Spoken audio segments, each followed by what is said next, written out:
Today, what we are going to do today is that we are going to cover exercise 5 first, ASP.NET Standard Controls. Okay, even this exercise, I will not cover everything in this exercise. Okay, then we will go to exercise 5, input validation, whereby we will cover a part of it. Okay, because there are too much to cover within one day. You will be tired, I will be tired. Okay. Okay, so basically, again, so with regard to your test, okay, initially we should have the test yesterday, but I have a important meeting, so I have to schedule everything to next week. Okay, so basically, initially the test will be like 5%, small test. But I think that to save time, so I will actually combine two quizzes into one test, so 10%. So basically what we will cover, initially that we say that we cover like exercise 1 and 2, okay, which that we have done. Okay, now for the test next week, I will also cover that exercise 5, this one, okay, that exercise 5. So 1, 2 and 5. Okay, so that will be 10%. Okay, so now please have a look at the exercise. Okay, what we are going to do at some of this, we are going to copy and paste some of the codes, okay, to save time. So okay, please open your project, your previous project. Okay, so I'm using the project in which that we have created this one. Okay, however, for lab exercise 5, the exercises have no connection with this, no whatsoever. We are just using the same project, but there's no connection. Okay, so if there's you haven't got a copy of this, you can always start a new project, no problem. Okay. Okay. Now, what I'm going to do now is that I'm going to add a new form to this project. Okay, add a new form.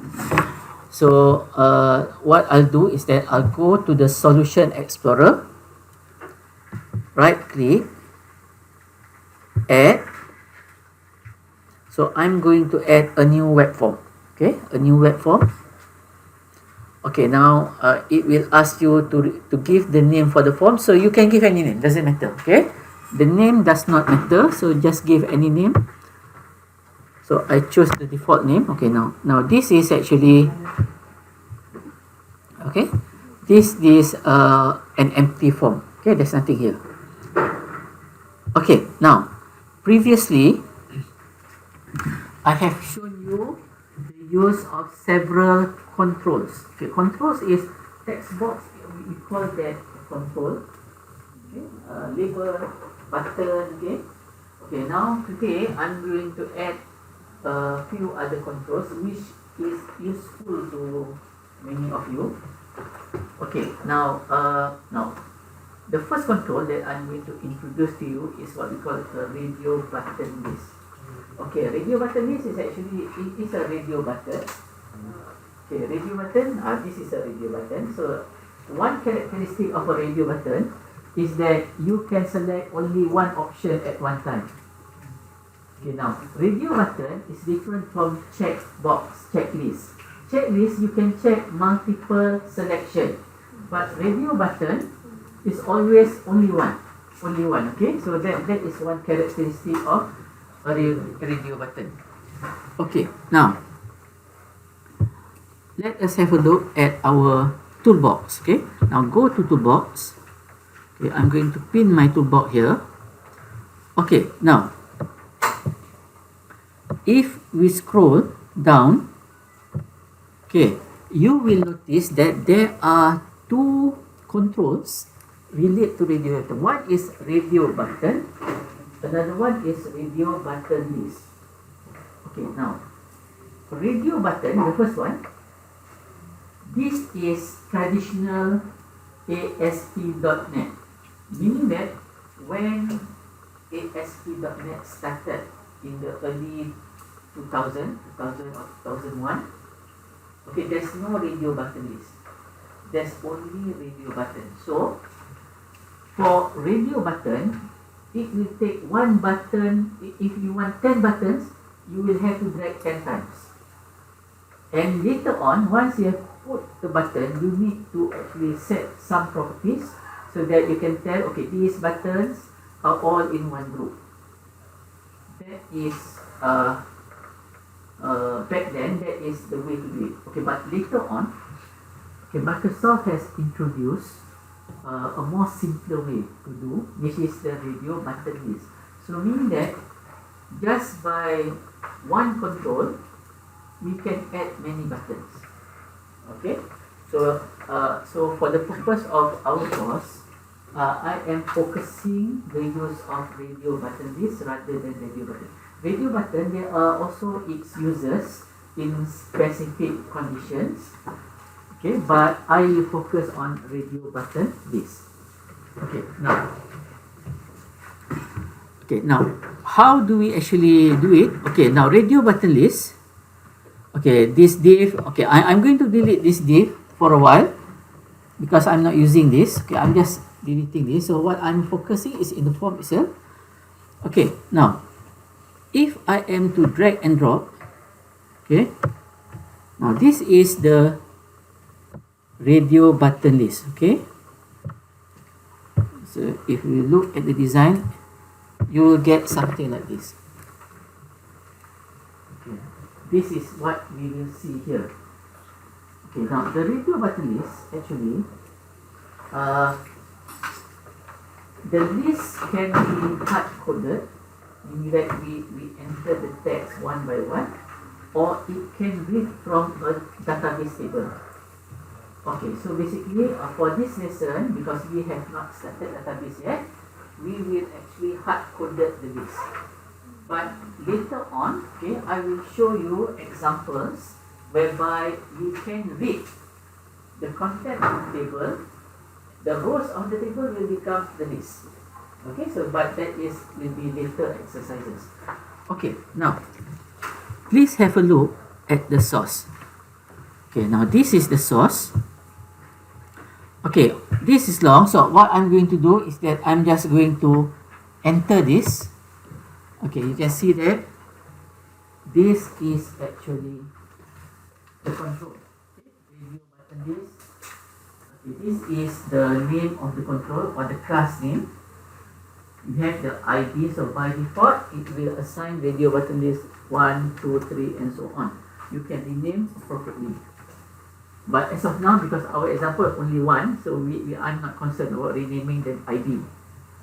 Okay, now when we have like this, okay, if I am to run, execute the codes now, okay, let's say I'm going to run this.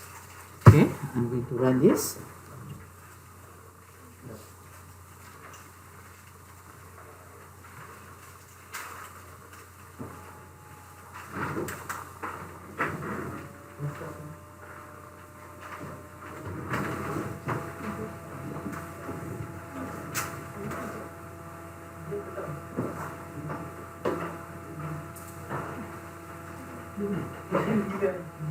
Siapa ada kawan awak tu kata Atuk yang meninggal kan?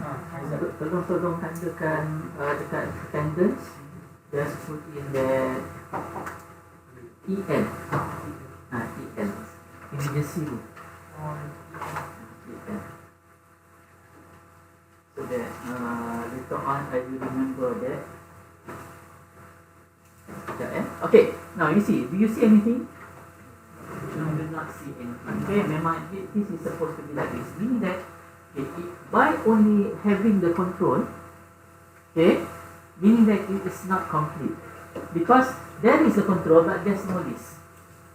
Okay, the list comes separately. The list comes separately. Okay, now how do we actually add a list? Okay, now I'm going to actually stop this execution. Okay, now in between these two tags. Okay, now what I'm going to do is that I'm going to put this tag. Okay, you will notice that you have like two options here. One is ASP colon list item, one is the list item itself. Okay, now we are focusing on, because we are putting this one by one. Look at the top one, ASP colon list item. So meaning that if I am to select this, okay, now this is the list item. Okay, let's say that you want to display something. Okay, let's say we have Malaysia. Okay, okay.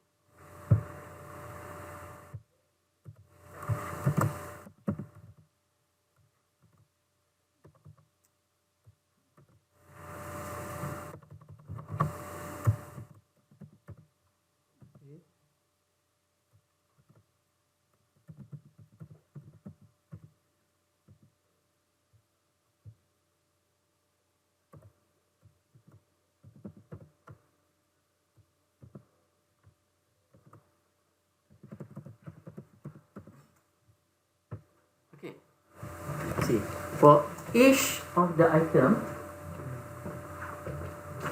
you will need to have this particular control, this item. Okay, this item, and in between these tags, these are the tags that you use to display.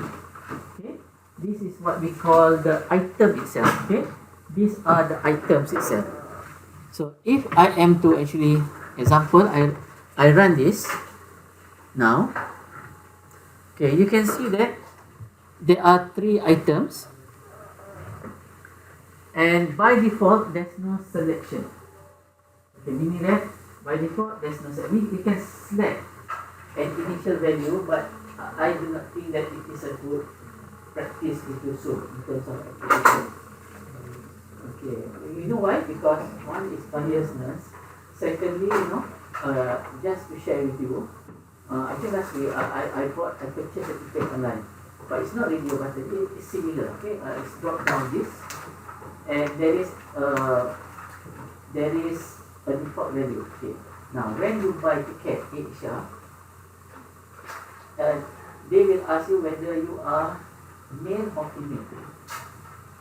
Default value is male, but I forgot to actually do anything, just because I purchased my ticket for my mother, and then yes, I forgot about, you just, and then later again, Mr. So although the purpose is actually, intention is good, but it's troublesome to me, because it's like, oh, I have to go online back, and then I have to ask for addition. There is a system online that you can make some changes, but it is a hassle. I rather think that if I do not enter anything, I forgot something, it will give a message saying that, okay, you must actually choose this, rather than it selected a Mr. for me. Okay, so I think that's good. Okay, now the way how it works, this radio button is, okay, each of the item is given an index. This is how it tracks. Okay, so the first item that it sees, for example, the first item is Malaysia. Okay, the index is 0. It starts with 0. So how it actually tracks, which one that you choose? Indexing. So the first one is index 0, second one is 1, the next one is 2, and so on. Okay, now we have not selected anything, right? The index is -1. So meaning that if you do not select anything, the index is -1. Now, if I select, for example, Indonesia, now the index, that is the selected index, is 1. This is how it tracks. of which button that we choose. Okay, now.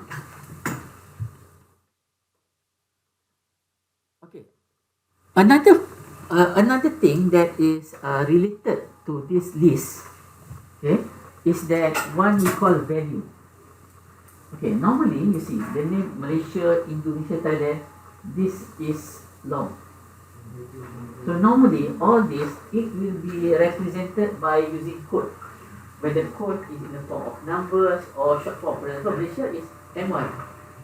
Indonesia is ID. Thailand is no idea. Okay, but that is short form. Okay, normally when we actually process, we don't send the whole item. For example, United States of America is very long, but it is sent a value that represents. So meaning that there is a value. Okay, but currently, okay, let me show you the code. Okay, the value here, because we do not state the value. Okay, index we are sure. This is index 0, 1, 2. Automatic. You cannot change that. This is the item or we call the text. You can return the text or the item. Okay, this is the item. Now the value, if we do not specify the value is the item. Okay. Okay. How do we specify a value? If you want to, okay. Now when we specify a value, we can add this one. Okay. You see, this is value. Okay. For example, Malaysia is. This is a value. Okay, Indonesia value,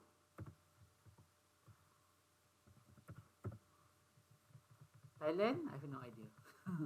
Okay, and so on. Okay, you can see that we have value here. Okay, so most probably in our use of this radio button list, we will use a lot of value, the item or the text itself, and the index. So these three related to this. And text. Value, item is text, or the index. Okay. So, okay. Now, let us have a look at our example. Okay, now this is actually, I will explain all the rest of these things. Okay, now what we are trying to do is that we are going to have a list that comprises of all the states in Malaysia. Okay, you can see that the text or the item itself is placed in between this both the text. We have a value here. Okay, value can have any code. Now this is actually previously it's easier because we can use this vehicle registration code like Perak is A. But now this is difficult because if you have wilayah persekutuan, now it's W, we have what? V, F, what? Okay. And even now, if you are in KL, you can register police. Right? Okay. Now this is like, okay. But that's not the point. The point is that we can assign a specific code to any of the items in the list by putting in this value. Okay. So what I'm going to do now is that we have this radio button. I'm going to copy this part, the list item, and I'm going to paste this onto our project. So do not type. This is a lot of work. So just copy and paste. So now I'm going to copy this Okay, I'm going to copy this. Okay, now this one, of course, I'm not going to use this. Okay, delete again.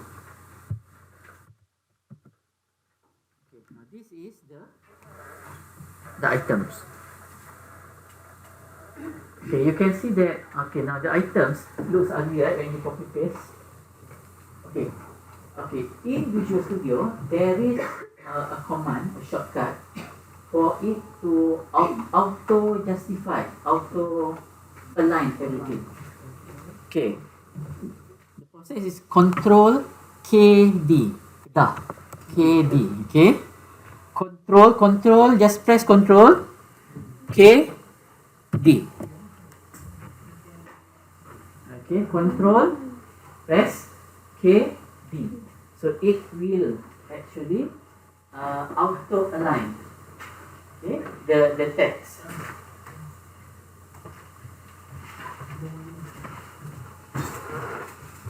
Okay, and if we look at the design, okay, we'll see that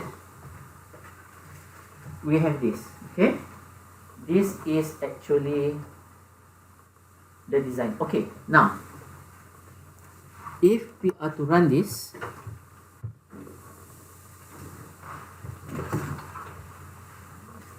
okay, you can see that we can select. Okay, so meaning that only one option can be selected at any one time using a radio button list.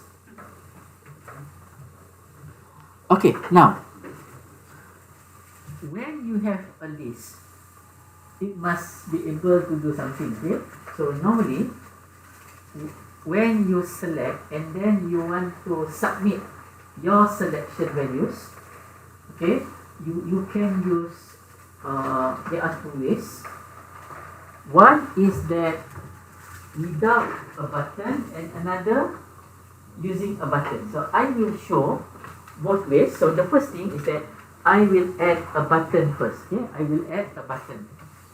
So okay,